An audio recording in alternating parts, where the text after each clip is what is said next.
Good morning friends. সকালবেলা আবার বাগানে চলে এসেছি বাজার করার জন্য। তবে আজকে কিন্তু একটু ছোট বাজার করব। এই যে দেখুন কিছু বেগুন ফেগুন রেডি হয়ে গেছে, ওগুলোই নিয়ে নেব। তো চলুন শুরু করা যাক। এই যে দেখুন বেগুনটা এদিকে যে কবে হয়েছিল আমি খেয়াল করতে পারিনি। আর দেখুন তার জন্য একটু ফুটোও করে দিয়ে গেছে, জানি না ঠিক আছে কিনা। যাই হোক চলুন, আরও একটা বেগুন হয়েছে রেডি, ওটাকেও নিয়ে নিই। এই যে দেখুন এর ভেতরে এই বেগুনটা হয়েছে। আসলে কি আমার বাগানে এটাই একটা প্রবলেম, যেহেতু এদিক ওদিকে ছিটিয়ে ছিটিয়ে আমি গাছ করি যেখানে যেটা পারি, তো অ্যাকচুয়ালি কখন কোথায় কি হয়ে থাকে নিজেই বুঝতে পারি না। তো চলুন এটাকেও কালেক্ট করে নেওয়া যাক। এই যে দেখুন এবারে গরমের বেগুনগুলোর সাইজ কিন্তু খুব ভালোই হচ্ছে দেখুন। চলুন এবার একটু ঢ্যাঁড়স নিয়ে নেবো আর লঙ্কা।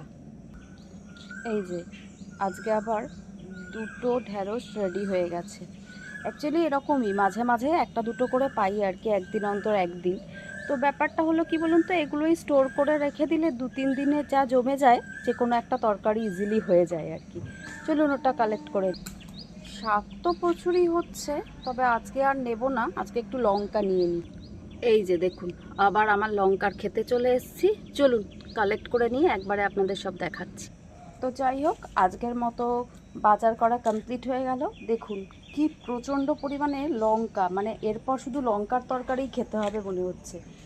এই কদিনে বোধহয় 4-5 কেজি লঙ্কা আমার গাছ থেকে হারভেস্ট করা হয়ে গেছে, আরও কত যে হচ্ছে।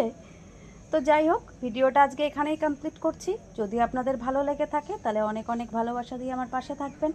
আর হ্যাঁ, চ্যানেলটা সাবস্ক্রাইব করতে একদম ভুলবেন না কিন্তু। টাটা।